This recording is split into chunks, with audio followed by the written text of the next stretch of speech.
Coming up, we're diving back into the inbox, and Shaun and I are feeling old.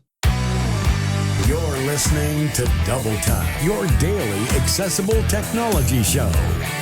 Now, here's your hosts, Steven Scott and Shaun Preece. Hello. Welcome to Friday's Double Tap. I am Steve. Hang on a minute. Did I say hello? Oh, sorry, I wasn't even listening. You know what? Just to be safe, do it again. Okay, right. Hello. Welcome to Double Tap. It is Friday. I'm Steven Scott. He is Shaun Preece. He had to remind me of that just before we came on. It's been one of those mornings. I was just going to let the listeners know, hello, Double Tappers, that just before we hit record, I had to remind you what day it was, what the date was, what the year was, and who you were. Sorry, hang on. Just before you spin this round to be like, I'm the idiot. Yes. I said to you, is this Thursday? You said, no, it's Friday. Is it Friday? Yeah. Well, no, you got me. So you're asking me. No. And I don't know what day it is. You got me doubting myself. This is a terrible start, isn't it? Welcome to Double Tap. It's I remember Friday. once, I'll never forget this, right? I was visiting my grandmother and I came out of the house. That's what this feels like right now. I came out of the house and I couldn't remember what day it was. And so I asked the guy in the street, hey, what day is it? And he said, I think it's Tuesday. And I said, okay. And then just at that, another guy comes along. It sounds like a joke. Sorry, I swear to you, Yeah. this is not a joke. This is true. Other guy comes along and says, I think it's actually Wednesday. He had a newspaper under his arm. So we both said, hey, why don't we check the newspaper? And he said, no, I think I bought that the other day. What day? Well, that was it. So we couldn't work out. Three people standing there and a newspaper, and we could not figure out what day it was between us. And how we laughed. Oh, it sounds like social media. That's beautiful. Yeah. Well, that's right. If it was social media, we'd all be in a fight by the end of it. Yeah. Listen, coming up today, we have the beginnings of a new feature. I say a new feature. It sounds like something we've come up with as this great idea. Yeah, everyone does it, but it's I think it's a good idea. It's App of the Week. It feels like it's missing something there, Stephen, unless you're going to add something in post, some reverb, a little bit of fanfare. On that one. Hang on, if I press this button here, App of the Week. That just sounds like you fell down a well. Okay, perfect. App of the Week. Yes, very good. I'm an app and I'm stuck in a week. Right, that's enough. I like that. Yes, turn it off. We've been talking about doing this for a while now, and we're actually going to go ahead and do it. And hopefully we want your contributions to this as well, because you're going to make this happen rather than us. Well, I was going to say, look, this has actually been driven by the listeners, because our listeners have been sending in, our wonderful double tappers, have been sending in contributions already. Janine Stanley has sent in the first contribution today. Yes. And I say first contribution today. The first contribution that we really felt we must get on the air. So, yes, today we're going to be focusing on the app Orion. Right. Is that how you pronounce it? I don't think so. I have to say, in the British accent, that might sound quite different. It might sound like some Radio Ryan. 4. Yeah, exactly, some Radio 4 type thing. Ryan! From the 70s. But, Ryan. Yeah. Well, it's double O, isn't it? Yes, it is double O, but Ryan, it's a silent O at the beginning. Is it? No, I just made that up. But I'm not saying Ryan. It sounds like a saucy film. I'm not saying that. Ryan! Hang on. Ooh, Ryan! Right, take that button off him. I like that. App of the Week coming up. Stay tuned. App of the Week coming up, which will have even less production than that. So, look forward to that. But thank you to Janine. And if you do want to submit an app for App of the Week, and you don't have to go into huge amounts of detail, just tell us why you like the app or what you like about it. There's so many out there now that people are trying and testing. Is. What it does, how accessible it is, everything. If you found something that's really inaccessible, tell us about that as well. We don't mind shaming over here. No, I've been pushing for this segment. What's going on here? This isn't accessible. I haven't thought of a name for it yet. Hang on, I've got it. Sham of the Week. Ah, that's beautiful. What production again. Yes. I think we should start calling out these apps, and something you can point to and say, look, developer, look how bad this is. I'm for that. Well done. Well, I have to say, there's a lot of developers have said in the past that actually they kind of get to know what's wrong with the app when they hear someone using it. You know, because a lot of That's people, very true. if you say to someone, if you say to anybody, you know, I use a screen reader, I don't think most people understand who don't have had no connection to anyone who's ever used a screen reader would have any idea what that even means. Well, we've had this discussion many times, haven't we? And I had this talk with the... More coffee, Shaun, more coffee. That's the answer. Yeah, That's what I'm doing. I know. I haven't had any yet. With the doctor the other day saying that, you know, if you want to make an appointment, you got to fill in this online triage form. And I said, it's not accessible. And they said, yeah, it is. I'll send you the link. I said, no, I don't mean I can't get to it. I mean, I can't use it. It just says button, button, button. So, yes, it's still difficult. And you know what? Sometimes I get so frustrated that I'm not always approaching it to developers in the right way. Sometimes you just get annoyed. This isn't accessible. It's a disgrace. But sometimes you do need to remember that a lot of people don't even know what that means. Do you know that I'm going to call them out, the local doctors here, the receptionist said to me at my last visit. Other local doctors are available, yes. Yes, that's right. And in this case, I think I may need to find one. They actually said to me, could you use the sign-in system? I'd gone in to see the doctor. And it's a touchscreen system, right? So you got to go in, you got to, you know, I've never used this, I don't know, but I guess you have to type in your date of birth or maybe type in your name on a touchscreen. Right. Yep. And she said, could you do that? And I said, oh, no. I says, I can't, sorry. And she said, well, I've seen you using your phone. In that tone? And I said, okay. You know, I have to say, my aggression goes up to like 20 at that point. I'm like, yes, because that's accessible. That thing isn't. When I press the button here, it talks. Does it talk in there? Have you magically got it to talk? And she said, Angry no. blind I guy. said, well, then I can't use it, can I? And the thing, I don't know if you all do this, but I do this all the time. I hold up my cane. Like, I don't know. They probably don't even know what I'm doing. I just hold it up like, hello. It's like showing your warrant card, isn't it? This is my official member's badge. Look. Blind police. Oh, yeah, no, I'm with you. It drives me mad. And you know what else? The danger of sounding like old people in a waiting room. When you're in the waiting room of the doctors and there's a little screen that comes up with your name. And it's we don't have that. Okay, can you just let me know? And I always say that at reception. They say, I'll tell the doctor and he'll come out and get you. Always forgets. Yep. Always. And someone will say, I think it's you. I think it's you. Oh, terrible. No, we at least have the doctors come through because it's a very, very old surgery. So, you know, we still have the doctors or the nurses come through to get you, which is good. Yeah. But all they do is shout your name and then walk away. So yes. They see you getting up, right? They see you, you know, sort of... you want to shake your white stick at them. Well, you spider your way along the wall using your cane to get to the door, because you got to go through a door and you got to go through this whole network of corridors. But they don't say anything. And I'm like, hello? And you do that, you know, that thing we were talking about before, the shout into the void. The blind seance. The blind seance. Is anybody there? Hello? Oh, I'm over here. Oh, thanks. Right, that's better. I've had a whinge. I'm feeling happy. Do you know what that's like? That's like when you go to the gym, right? And you have a bit of a stretch before you start. That's what it's like. We've never been to the gym in our lives. What are you talking about? I said like the gym. I didn't say it was like the gym. I've never been to a gym. I've seen on television. Yeah. Okay. So that's App of the Week coming up. So App of the Week's coming up. Let's move on. So listen, I think there's a new president somewhere getting inaugurated next week. So if you want to follow it, I was hearing this morning that there will be live audio description available. If you follow the Tech VI announce list, you'll be able to get the information on that. I don't know if it'll be different places, because I guess everyone's, you know, on a different network. Or it'll be on every channel everywhere, won't it? I would have thought. I'd like to think so, yeah. But it'd be interesting to see if the live description is there as well, because that's the problem, isn't it? Yeah, I think we need more of that. And we need the TV channels to step up a bit on this as well. It can't be down to... I've seen some events where it's like, you know, IRA are doing the description, and that's great. I love that. But it seems shameful in a way that the broadcasters aren't doing it, you know? So this is something the broadcasters have got to step up and do more of. No. Surely they're doing enough. We haven't talked about this before, have we? What, live description of events? You know what? Live description is something I've seen more of. Strictly Come Dancing over here in the UK with fantastic Chris McCausland, obviously. Yeah, and what else? They do, I think, the Dancing on Ice, I think, do it as well. Anything with dancing in is AD. Honestly, I don't know. But some football matches have it as well. So Yeah. Well, did you hear about this thing? So there's a new device out called, well, it's not a new device. We talked about it years ago, but it comes around every year whenever football season starts, or I guess in soccer, to be international about it.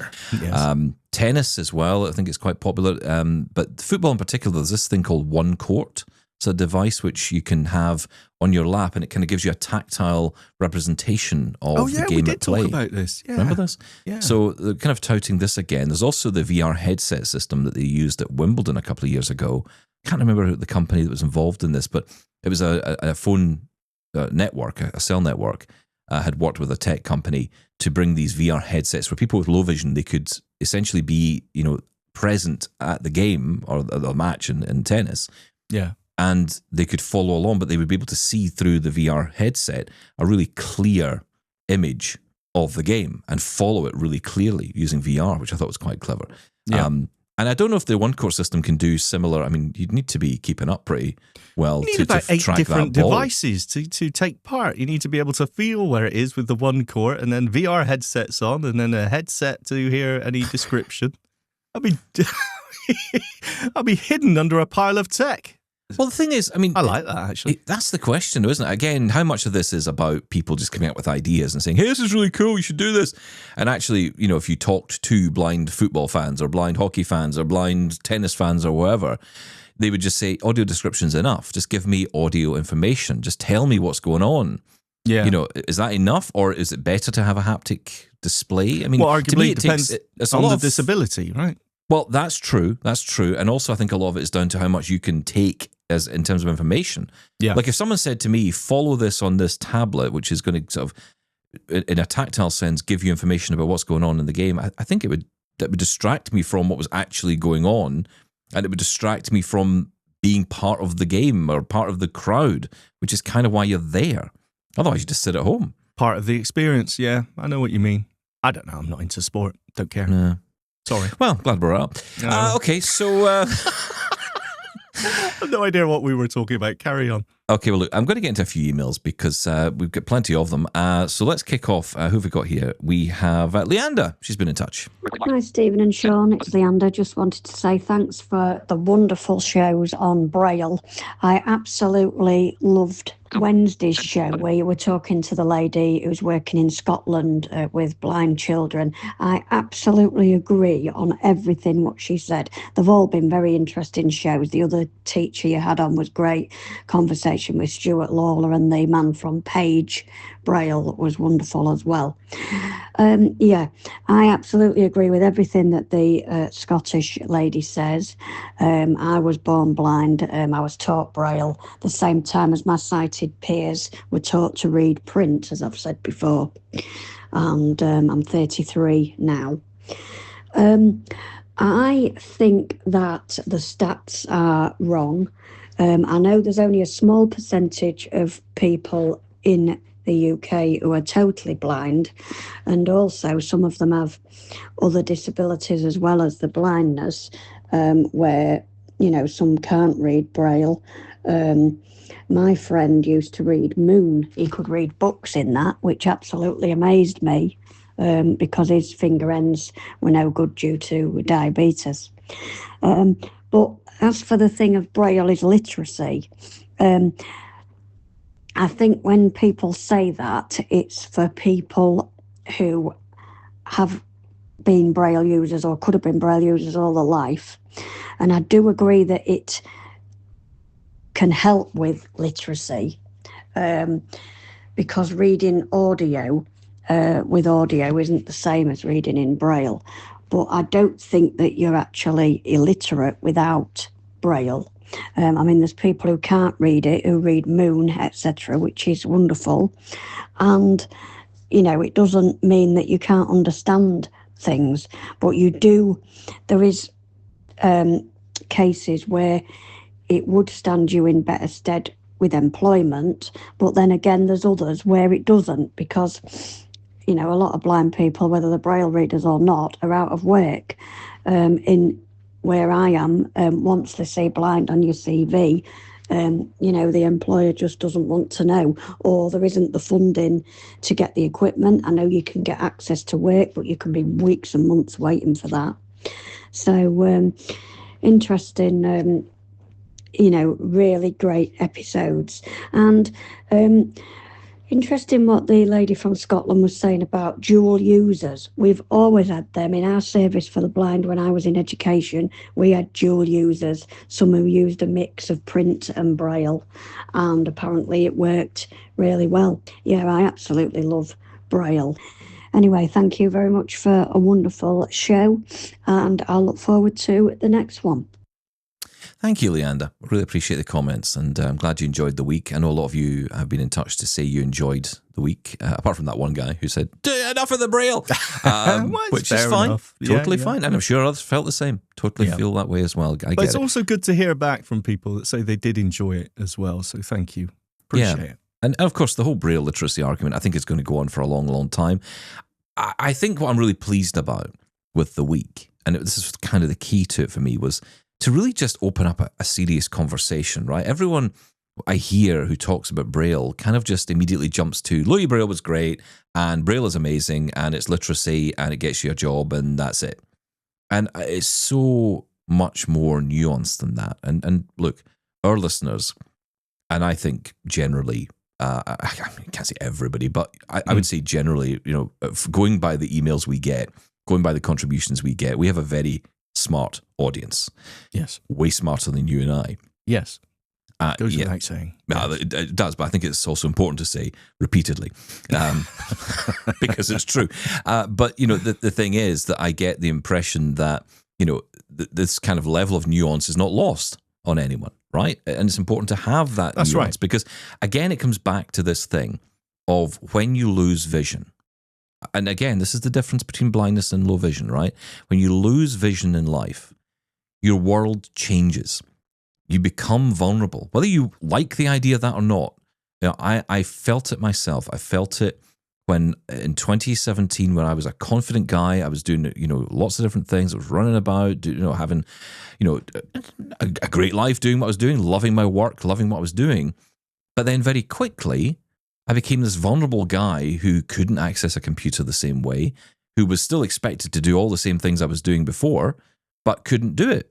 And having to not only deal with that, but have to continually explain myself to other people to say, I can't do that anymore because of this. Yes, things have changed, and sometimes you don't want to explain yourself either, But then you have people who say, well, if you don't learn to read Braille, then you're now illiterate and this and that. And suddenly this huge mountain of pressure comes on you to get up to speed. And then when someone said to me, kind of mid-2018, I'll never forget it, someone said to me, well, I don't know why you can't access that website. Your colleague can. Yeah. I thought, are you kidding me?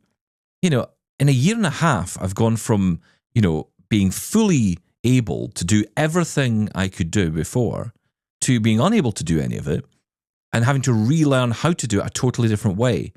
I'm a year and a half into that.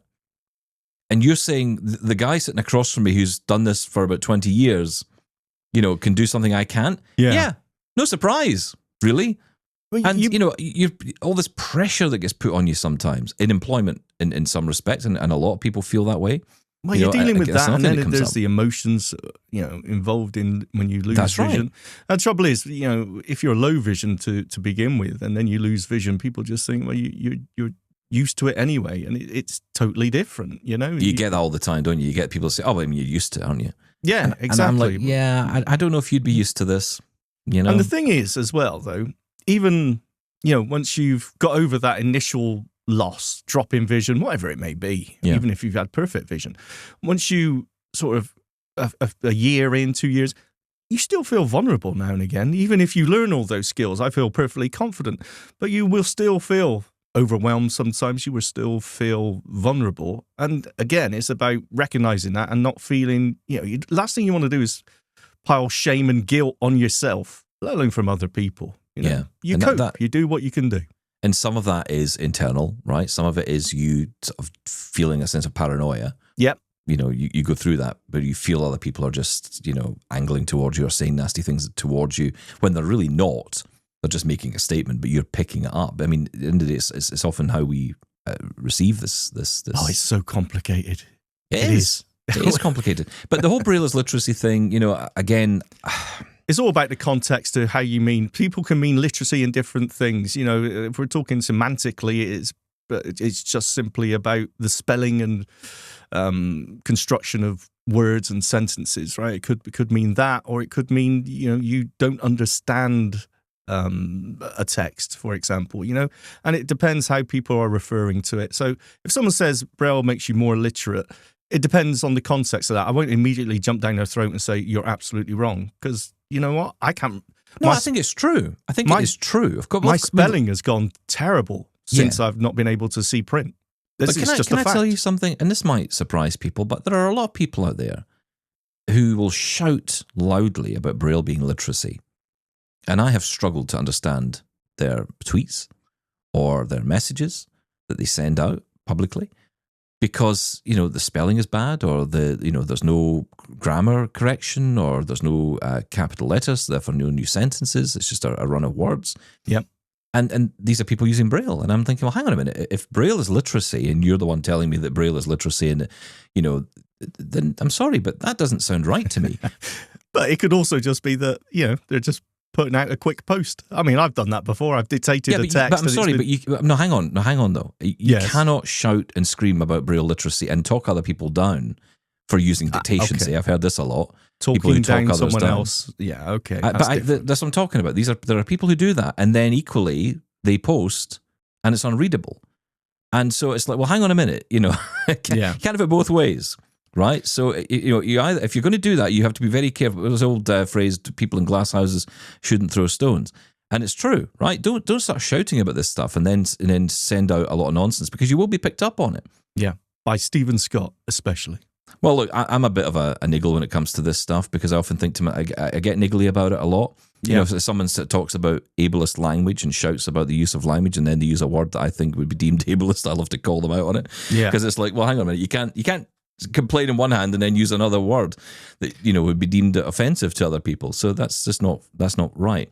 But I think a lot of it is down to, especially Braille and literacy in particular. I think for me, Braille grade 1 would be literacy, because that is true spelling of words. Grade 2 is like a shorthand. So for me, that speeds up reading. So that is good in employment. That's good in environments where you have to read lots of text and you have to read swiftly. But I would argue that grade 2 Braille is not literacy. Well, actually, Leander does bring that up in a WhatsApp message that we were talking about. And she does say that she doesn't hold with that, because she was always told when she was learning grade 2 that she had to put the grade 1 word in full with it. Mm-hmm. So there is that. She doesn't mention that privately. But yeah, so she does think that actually grade 2 doesn't make you less literate, at least when it comes to spelling.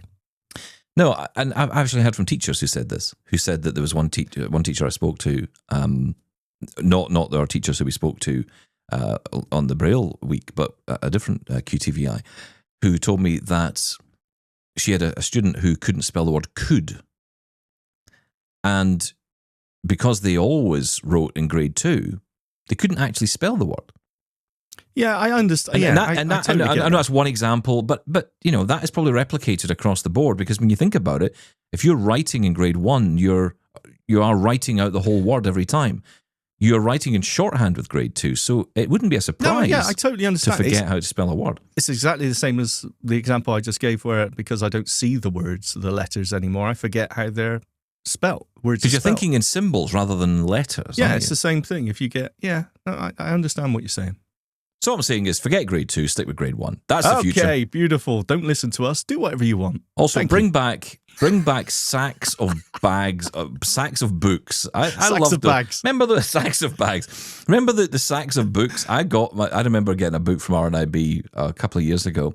And the postman turns up, you know, in a van, pulls out this sack like postman. Santa. Drags it down the drive and says, "There you go. There's your book today. What are you reading today? Oh, that looks interesting." You know, going to a lecture at RNC. It was like building Stonehenge, with everyone putting their Braille books down on it, bang, and then the Perkins going. You needed earmuffs in those places. Right. It was amazing. The best bit about that whole story, about getting that Braille book, I say book, I mean honestly, it felt like a library had been delivered to my house, and I got the book in, and I was told, I realized that it was the wrong book. And I thought, uh-oh, what do we do here? Send it back. It turned out, the story goes, that a neighbour of mine, someone I don't know, and I still don't know who this person is, and I guess that's a good thing. The post office did its job properly, at least. Because there was no address on any of the information, so there was no way of knowing. I guess they just thought we just throw this Braille book out into the wild, and it will eventually find its way to its rightful owner. Right. But it got to me, and it turned out one of my neighbours is also blind and was waiting for a book. So they had my book, and I had their book. And I suggested that we, we just meet up and essentially swap sacks. How did you find out if you didn't know who it was? Because the post person came back to the house. Oh, and said, it's like a soap opera. This it was like amazing. Beach. This is amazing. Melrose Place or something equally as terrible. Corner gas. I don't know. I don't have that in my house. So we swapped sacks. The postman took his / her book, right. Whoever it was. Yes, and I got theirs. And so we got it sorted out in the end. What an amazing story. Let's move on. Yes, that was great. Let's make that into a sitcom. I think the more... Get Seinfeld on that. The more... I hate Seinfeld. I don't find it funny at all. I've never watched it. I'm an outlier. Very good. That's all I know about it. And I only know that because I've heard it parodied Everyone so uses much. it. Yeah. The more interesting aspect of that is that you have a blind person living nearby and you don't know them. I know. That's against blind law number 1, surely. The blind charger. Hang on a sec. We need to do this properly, right? So to find a blind person in your area, this is what you need to do. That sounds like one of the... And eventually they'll find you. That's how it works. Are you looking for blind people in your area? Call no, stop 555. That. Stop that. Double tap singles. Then. Oof. Let's work on the website. Carry Double on. Tap. No, it's not. That doesn't sound right. Thank you, Leander. Next email, please. Right. I can't believe we got in there Braille literacy, sacks of Braille, and I hate Seinfeld. That's got to be the headline of the show, isn't it? Oh, I'm so sorry. Right. Laura reads our email from Keith. Good morning, chaps. I'm Keith Brown from Cheshire, completely blind. Just to save you resetting your Mac, Stephen, I set mine up completely headless from the get-go using just a plug-in Apple keyboard and its onboard mini speaker. No bother at all. Cool. There we go. Oh, wow, sorry. That was short and sweet. I like that.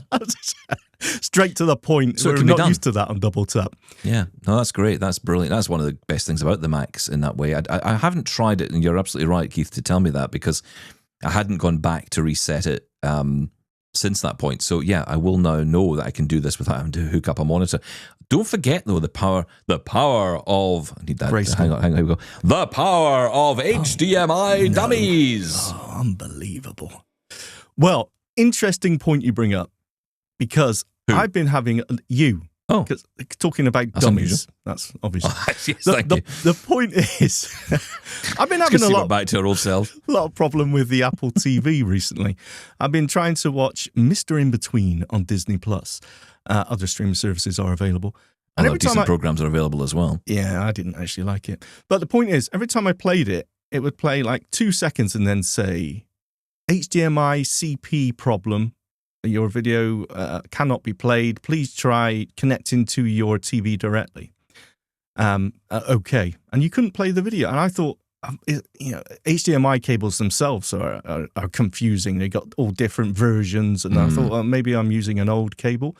But the fact of the matter was, I simply didn't have my TV switched on. I was listening through the HomePods to my Apple TV, and that's how I usually do it. And as soon as I switched the TV on, it worked. So it's obviously, there's some copy protection in there that it needs to, handshake with the TV. So that's exactly what an HDMI dummy would do. So I don't have to turn the TV on. I could just plug the HDMI dummy dongle, if you like, HDMI dongle into the back of the Apple TV. And they're tiny, right? I mean, it's like those little USB things you get for a keyboard to plug in a keyboard. It's just a little USB receiver dongle or whatever. Well, this is an HDMI one, and it just goes into the port. It's also really useful, and it's really important to say this because I've had this so many times. If you use WhatsApp on the PC, it's a great example of this, and you close the lid as I do, Yeah, I mean, okay, first off, you have to change the power settings to say what happens when the lid closes. Otherwise, every time you close the lid, the computer will just shut down or go to sleep. You can change that in the You can settings. change it, and you can change it for battery power or for just type plugged in. lid in Yeah, it's Windows weird, isn't settings. Yeah. Nothing else works on the PC, but you can type lid in and that setting comes up. So you can do that. Then what happens is you go there, you change it to do nothing if you want. If you do on battery want to make sure it goes to sleep, you can obviously choose that. But if you use an app like WhatsApp, for some reason, no matter what you do, once that lid is closed, it turn the screen off as far as the computer's concerned, I think. And therefore, that app cannot be seen. You can navigate to it, you can alt-tab to it, but it will just not appear. You can't do anything with it. Yeah. And the only way I've got it to work is with the HDMI dummy plugged in. So it's as if you're tricking the computer into thinking a monitor is connected. I'm a TV. I'm a TV. Yeah. Yeah, exactly right. And you get like 4K ones and stuff, and it's weird, right? But you It get like is. ones that trick it into all kinds of. How much do they run now? Oh, you're The talking like HDMI? $10. I mean, it's nothing. I mean, that's like a pack of two. Yeah.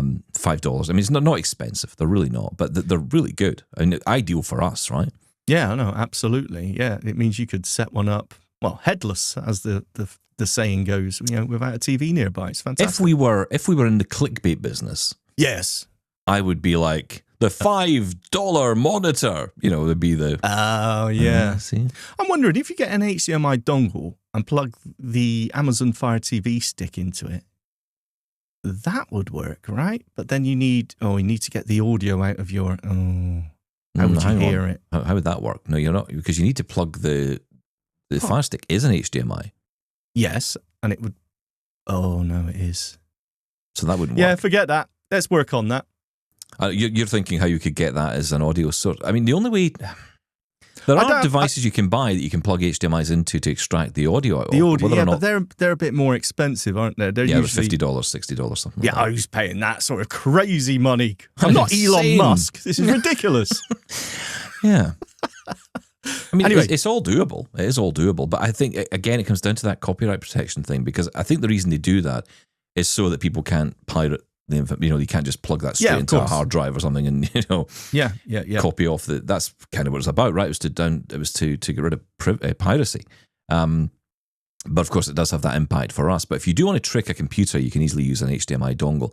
Have you tried it Have you tried the Apple TV with a dummy? I haven't. No, I haven't got one yet. You should No. try that. You should definitely try that. You know what, Stephen Scott? I will. Thank you. You're a great liar. Patronising. Okay. Johnny's been in touch. Hello. I've been using the Sensi smart thermostat from Emerson for about a decade now. I don't know if it is available in the UK or if it has the functionality that you're looking for, but it is worth looking into. The smartphone app that you use to control the thermostat is very accessible and has been, with one short exception, for the entire time I have been using this product. You will definitely need sighted assistance to set it up, but after that, you should be good. Great show. Keep it up. Thanks, Johnny from WVUS. Thank you, Johnny. Yeah, that's for your. WVUS. Is that a aimed at radio you. station? WVUS. WVUS. Thank Yes. you, Johnny. There's so many accessible. What is there actually? Honeywell, Echo Bee, Google Nest. Is there any others? I think they're so useful though, right? It's just so handy to be able to quickly turn the heating on and off, either through an app or through my personal favorite, the smart speaker. I haven't heard of the Emerson one though. No, that's not one I've heard of. And obviously, there's loads of these out there now. It's like doorbells. I'm starting to see more companies come up with smart doorbells I've never heard of before. What's the one recently? Was it TP-Link? I think have got a new doorbell. SwitchBot have just announced when it says there's a Yep. doorbell as well. I'm still getting on well with the Blink. Let me just say that. It's incredibly cheap and it just works well. So there you I've go. got to say, I've got to say, it can't be any worse than the Ring doorbell. The accessibility on that. I mean, aside anything else, the accessibility is one thing. It's not great. Mm. The only redeeming feature that it has for me is through talking through Lady A. You know? Yeah, you can do exactly the same on the Blink. Yeah, you simply say, talk to the front door. Yeah. And it works well. I just got sick of the Ring app. It just seemed terrible. overblown. It was bloated and it never changed. And also, sometimes it won't even connect to the doorbell. So you'll have a situation where the door goes and you try and answer on the phone. Yeah. And it just won't connect. It just comes up and says reconnect. And of course, that's great when you've got someone standing with a parcel you've been waiting for and you really want to tell, could you please leave it outside? I'll be there in a minute. But of course you can't because you can't connect with them. And you're like, well, what's the point in this? And what I've ended up doing is the good old-fashioned way of opening the window and yelling at the delivery driver, which is hopeless. Absolutely hopeless. They're great when they work, but there are times where it's like, okay, connect quicker because I know they're just going to walk away in a minute. Yeah, I know what you mean. I'd love some suggestions from you, lovely double tappers, about doorbells, because I think I might change mine. I might go away from Ring. I'm getting a bit fed up with it. So I think I might look for something else. And Blink does sound quite good. You don't have any issues with it, right? I mean, is answering every time for you through the app? It's all accessible? Absolutely fine. Yeah, it's perfect. The only thing is, I don't think there's a separate chime, as far as I know. So you need to have the Lady A speakers in order to hear the... That's what I do anyway. Yeah, I use that for mine. I think the thing is, right, because our good friend Greg Hayes is going to be joining us soon. And I love when Greg comes on because he always just basically tells me, use my HomePod for everything. Yes. And I'm kind of down with that because I've got new HomePods. I've got the new 2nd gen, got them that was my Christmas present. Ah, that's nice. So I got those. I haven't set them up yet because, we still haven't. Well, you've got to clear the whole unit, and it has to be moved, and things have to, and then there's some kind of dusting has to be done. That's true. And I've been told about it, and that just sounds like work to me. So forget it. But I've got those. I've got the old HomePods, the originals, the OG. Mm-hmm. I think that's what that means. Apologies if I've offended anyone. I don't know if that. Who knows? I think that's what that means. And HomePod minis. So I've got a couple of those. So I thought, well, I've got enough HomePods. I could probably, create a family of HomePods. To do what with? To use the smart speakers not to necessarily move away from Lady A, but start a transition. Transition, yes. Well, the conversation with Greg is going to go into that a lot. And I know he wants to shout at me as well because he's been shouting at me on WhatsApp. So, stay tuned to that. He'll be on soon. He'll be coming on soon to talk about that. John's been in touch. Good day, Stephen and Shaun. Instead of texting, I wanted to get my thoughts together on paper. I wish to comment on several topics that have come up in the last few weeks. Mm-hmm. Independence means something different to each person. I, as a completely blind person for the last 15 years, has learned to accept any help I can get. I have never considered myself independent, even when I had sight that allowed me to drive for many years. Even that time, I was carrying out my responsibilities as a father, a husband, as well as an employee. Now that I am alone, I must hire people to help me, but I am not bothered by this intrusion into my life. I doubt that Braille will ever disappear completely, but with the introduction of AI, the percentage of people using it will be low but constant. It is like me. I will not give up my landline and use smartphone completely. I am more comfortable doing business over the landline for security purposes. Data centers draw on power in the US as well as around the world. In the frantic effort to answer all questions for all people, the world has placed itself at a reaching point of no return.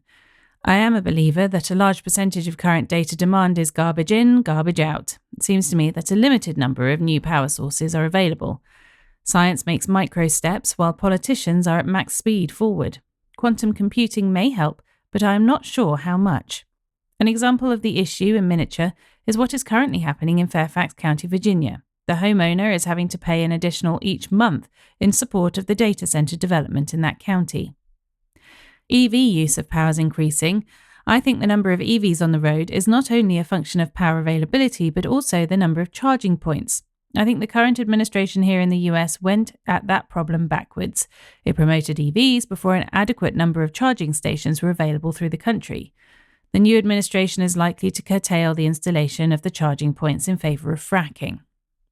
Elon Musk's vision of inserting a device into a person's body is definitely an individual's choice. I just do not trust his altruistic view. This is not hard science like the rest of his endeavours. It is dealing with individuals that are very emotional about the issue of sight. On Glide, it's a $60 cane versus a $1,500 device. That is a tall mountain to climb. Meta glasses represent a great advancement for most low vision or blind people. I ordered them based on your review and the cost point. I just cannot afford the $2,000 level. Initially, I have found them to come up short on several issues. For example, reading mail, medicine tubes, etc. However, good things abound, like giving telephone numbers far better than my current supplier, describes surroundings very well, etc. I'm excited about where they will go with future updates. Keep up the humour and good work. I enjoy all of it. John from the Eastern Shore of Maryland. Thank you, John. I don't really know where to pick up on because there's so many things in there. It was like a shotgun blast there. It was so many things.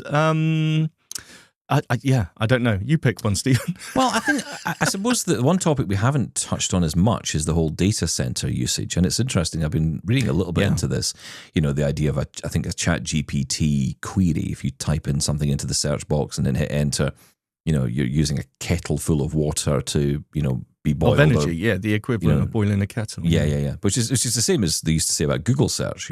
I'm not convinced by that. There is obviously a concern here and something that needs to be looked into, because the amount of applications to nuclear power a data center, okay, this is a serious drain. I'm not quite as certain that it's going to become much more of an issue because of local language models or, local processing of AI. The thing that I picked up from that was that, frivolous use. I think, how many times is someone going to ask, I don't know what the weather is today? Or do we really need to send that off to a data center across the other side of the world and process that and send it back? I think there's going to be far more on-device processing for simple questions, but it's definitely something they need to look into. We can't just keep throwing power and computing hardware at technology just to fulfill, there needs to be a point where we say, why are we doing this? Well, I felt the same way about electric vehicles. While everyone was jumping up and down and saying this is the future and it's going to be, it's going to change everything and it's going to be great for the planet and all the rest, I kept thinking to myself, how is it great for the planet? Because we still need to generate energy.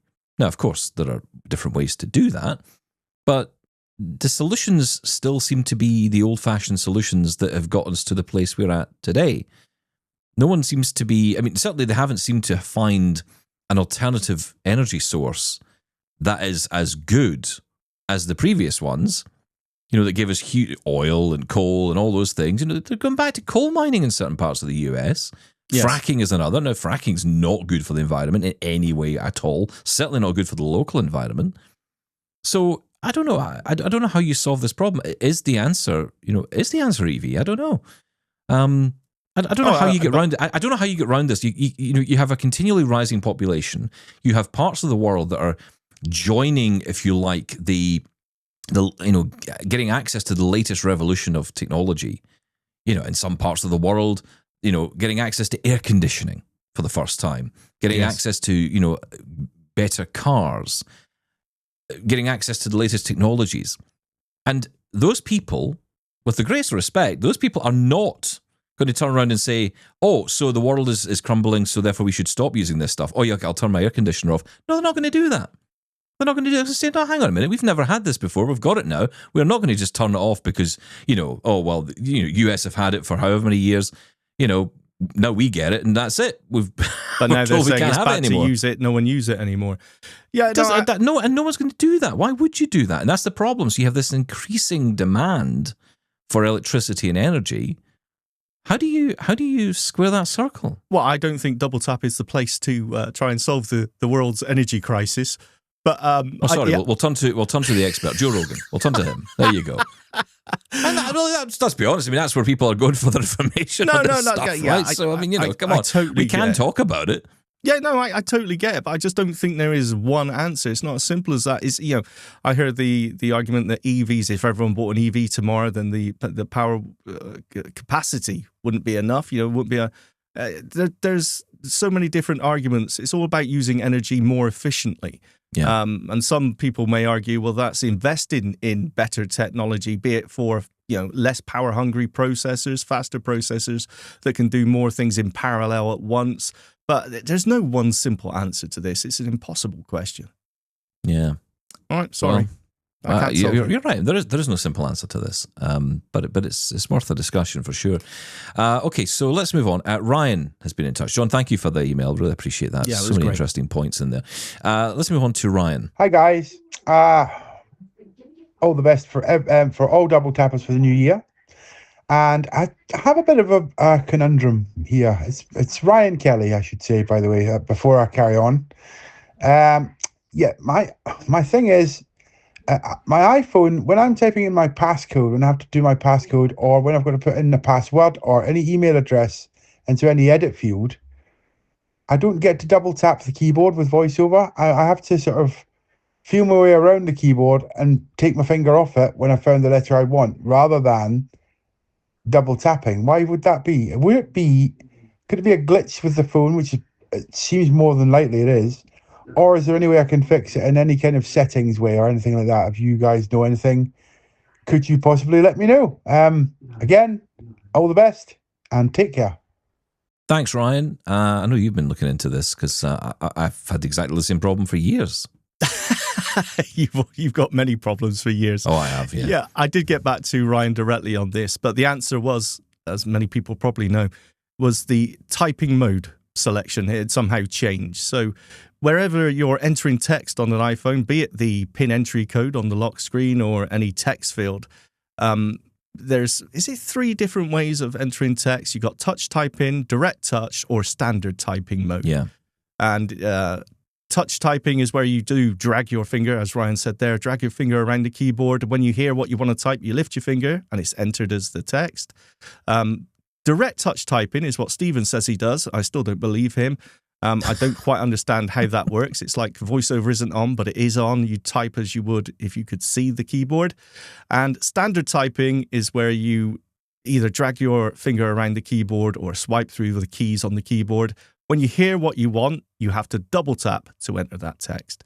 So that's what had happened in Ryan's case. Somehow he had changed the typing mode. So we set it back to standard typing, which is what he likes, and working fine.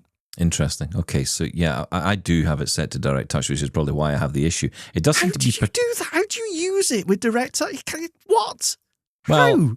I don't know what to tell you. Just it's not. This is the problem I have with the lock As screen. soon as you touch a key on direct touch, it's typed. I know. That's what I'm trying to tell you. This is the issue I've had for years. So you touch on, say, a number, and you think you've tapped it, because I do split tap a lot of the time. I will feel around the screen and then tap, and then feel to the next number, tap, and then feel to the next number and tap. I do as well. And do it that way. On the lock screen, but sometimes you get those double presses. Now, I admit I'm probably doing some of that myself. That's not helping. Yes. So you get more time, more often than not. I'll get the classic, just getting the wrong password. Oh, here we go again, and you've got to find your way back around it, because sometimes you don't know which one you've tapped, or you think you've tapped all the right numbers, but actually you've somehow added an extra one somewhere and you didn't even know about it. Yeah. It's not an exact science. I have almost got to the point where I can kind of do it without even thinking about it. And it's not, as I say, it's not perfect. I sometimes don't get it right, but I aim for that. I don't believe you. Okay. I know you don't. I don't know what to tell you. I want a live demo of you typing something. All right, fine. With direct touch. All right. Keep reminding me. I'll do it eventually. Okay, right, fine. The listeners want it as well. This time in 2028, we'll do it. Okay, carry on. No, I quite enjoy it. I must admit, I kind of prefer to use it on the 16 Pro Max, because obviously you got a bigger screen to play with, it gives you more room. You're just using muscle memory with your thumbs. That's what I'm doing. Yeah. Well, Right. actually, yeah, pretty much. Okay. Yeah. I'm impressed, sir. Carry on. It's just days. All it is just spending years with a BlackBerry. That's all it was. Sorry. No. But that's all I did. For years, I would use a BlackBerry, and I didn't look at the keys because I didn't need to. Okay. I learned how to touch type on it. All right. Don't believe you. Okay, I don't know. You don't believe. All It's right. just like I just did. All right, don't believe you. It's not some magic. It's just I'm just typing on a keyboard. It is magic. You can't see the keys, and yet you're typing quite perfectly and Yeah, speedily. but bear in mind. But hang on. Bear in mind. Yeah. Autocorrect is working its backside off in the background, No, clearing up any I'm errors. sorry. If I tried to type without listening to what I was typing and just, I think the A's over here. No, I don't know. If you try it, go on, try it. You know what? Have a go I'll at try it. Okay, I will do. After this, I'm try going to it. try it out. And I bet you go, wow, that works. All right, we will see. But it doesn't. If you know where the keys are on the screen, you know how to type, right? You know roughly where the keys are. Yes, I am Well, aware you're of fine QWERTY then. layout. Turn on direct touch typing and just start typing on it. What? And you can always hit, let's say, A, S, or D exactly when you want it. No, absolutely not. That's why you have autocorrect. Well, that's I ridiculous. guarantee you, most of the time, get it right. I'd say about 90% I correct. tell you what, you're illiterate, sir. That's what you are. You're terrible doing it that way. I'm a relying on horrible, terrible autocorrect. human being. I know. But if it works, it works. Hey, if it works, it works. Okay. Now, you know what? I am going to try that out. Yeah, by try the it. way, thank you, Ryan. Yeah, thanks, Ryan.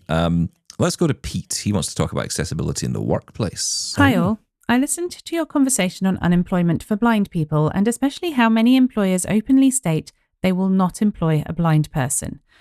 This despite the toothless tiger that is the UK Equality Act. I can't comment for other countries, but with the possible exception of the US, where people are much more willing to litigate, it seems that the law has failed to move the dial for us. I will, however, say, in the employer's defence, that quite a bit of cost comes from scripting products like JAWS to cope with inaccessible software. My employer's main software is totally inaccessible. The HR software, which is web-based and app-based, is also inaccessible. The email security software is, guess what, inaccessible, and it's an Outlook plugin. The telephony software is again inaccessible. I can get by using a hardware telephone, asking colleagues to input holiday requests, etc. into the HR system and avoid the email security, but surely we have reached a point where this level of badly produced software must be challenged. Enterprise clients pay huge prices for software, and the software companies are doing half a job, leaving the employer to pay for additional work to cover the shortcomings of the software they commissioned. In my view, this has to stop, and legislation is needed to place some of the burden on the software producers so they finally wake up and do a proper job. I'd have accepted the argument that accessibility is not taught in computer science, but does learning stop at the university gate? Just like the rest of us, developers need to maintain and diversify skills, so excuses are not going to wash here. Resources exist to fill the gap and should be used just like we have to learn extra skills such as Braille, screen readers, and how to work mainstream apps via the keyboard. I'd value thoughts, but organisations such as RNIB, NFB or ACB, and CNIB should be campaigning to get governments on board to spread the load. Perhaps with well-written accessible software, we will not be regarded as too expensive and we can walk into a job, sit down at a terminal and just get on with learning the work. Rant over. Thanks for all you do for the community, and thanks for making my ranting much nicer to hear than it could possibly be if I left a voicemail, Laura. Regards, Pete. Thanks, Pete. Appreciate that. I couldn't agree any more with that. Absolutely correct. There's so much software development now is almost off the peg and outsourced. I think, I'm not even sure about having a law, because as we've talked about recently, it's not always the answer. Sometimes either it's not enforced or there's some sort of limitation that it just doesn't work. But I think that companies themselves need to be more aware of accessibility and ask, when they are asking for software to be developed, like you said, this needs to be accessible. Otherwise, I'm going to pay extra later on. I couldn't agree with you anymore. I think you're absolutely right. Yeah, I mean, it's such a difficult one, and it is something that needs to be brought up more. And I'm glad that you mentioned this, Pete, because, again, I don't hear this from these organisations. I mean, I can't speak for the NFB. I only really hear in the UK about RNIB and what it does. What do they do? I don't hear about these things. What is the answer here? I mean, are we pushing for regulation? Do you know what? I just think talk about it would be a start. I mean, if nothing else. But we've had this discussion before about how do we reach people? How do you reach employers to make them know how important accessibility is? Do you even sidestep them and aim at developers, or do we go straight to the education, universities, coding lecturers? I mean, who do you reach to get this message across? Well, I'll tell you don't reach them by not talking about the issue. That's a start. No. I mean, in order to talk to someone, you have to actually have a conversation. You need to engage with them. Yeah, and that's the point. And if that's not happening in any way, and I don't know. I mean, it's the thing, a lot of this is hidden behind closed doors. I mean, I remember when I worked at RNIB, a lot of things that they did was great work going on, but they couldn't tell anyone about it because it was all behind closed doors. They were under NDA because they were working with a company. And I used to say, get it out in the open. Talk about what you're doing, because otherwise people will ask the question, well, what are you doing? Yeah. Of course, they don't know. It's true. It's sometimes the sad reality. I felt this about RNIB a lot, was that a lot of the great work they did, people didn't know about. And so therefore people thought they weren't doing anything. And I thought it was such a bad way of dealing with it, because actually it was a great opportunity to shine a light on some great stuff. But but usually it's because it's a process, right? Maybe a company's talking to a site organization about, how to make something accessible, but there's no guarantee they're actually going to follow through and complete it and make something accessible. So maybe they want to keep it quiet until it's actually Well, to me, that's complete. not the organization's job. That's the company's job, right? So, but that's the reason they would be quiet. But putting that pressure on them to do that would be good. Because bringing absolutely. it out into the open would say, okay, we're working with this company, we're trying to make their product more accessible. I think the NFB are better at this. They talk more openly about some of what they do. And look, I am sure they do stuff in the background as well. Under NDA, they provide, perhaps information or user studies or whatever it might be. I get that. I know that goes on across the board. But I just feel some of it needs to be shown and highlighted, especially when there are successes. Sometimes feel we're so busy talking about the negatives. It's almost like we don't want to talk about the positives, because then it kind of reduces. It's almost like, oh, well, that's it. The job is done. I saw a great heading for a talk recently, which was, when will we finally reach sort of full accessibility? And I thought, you can't really think in those terms. There's no such thing as full accessibility. What would that even mean? And inevitably, if you get to that point and you think, okay, say a company says, great, we've reached full accessibility, everyone can access our product, and then there's an update comes along and they don't run it through the regular checks, then it suddenly becomes inaccessible. And we've seen that time and time and time and time again. And that's a big problem. I think the question is, when will we reach accessibility awareness to a certain level? I think that's more of the question, because people just don't even think about it. Oh, that's a depressing thought to end on. But you're right. Sadly, you're right. Enjoy your weekend, everyone. This is what we kind of were. I was alluding to yesterday when I was feeling particularly miserable yesterday. But thank you for making me feel even more miserable with that thought. Right, that's it for today. We're out of time. But listen, have a great weekend, folks, and we'll be back on Monday with plenty of great conversations, I'm sure. Shaun, have a good one. Thank you. Bye-bye.